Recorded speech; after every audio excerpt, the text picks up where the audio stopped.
বাংলাদেশের বিপক্ষে আসন্ন এশিয়া কাপ বাছাই পর্বের ম্যাচকে সামনে রেখে ভারত জাতীয় ফুটবল দল 23 সদস্যের সম্ভাব্য দল ঘোষণা করেছে।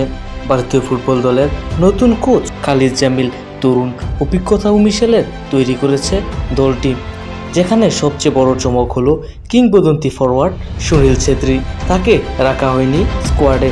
এই ম্যাচের মধ্য দিয়ে ভারতের নতুন প্রজন্মের খেলোয়াড়রা নিজেদের প্রমাণের সুযোগ পাবে বলে মনে করেন কোচ খালিদ জামিল।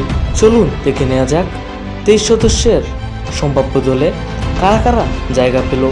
গোলকিপার হিসেবে রয়েছে গুরপ্রীত সিং সান্ধু, ঋত্বিক তিওয়ারি ও সাহিল।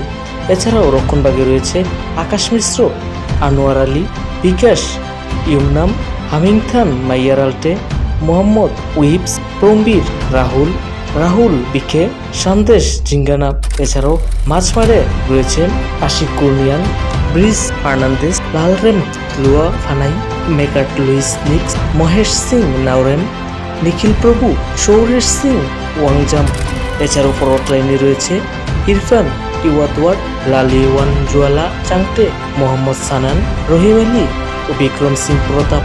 এছাড়াও ভারতীয় হেড কোচ খালিদ জামিল বলেছেন, বাংলাদেশের বিপক্ষের ম্যাচ সবসময় উত্তেজনাপূর্ণ।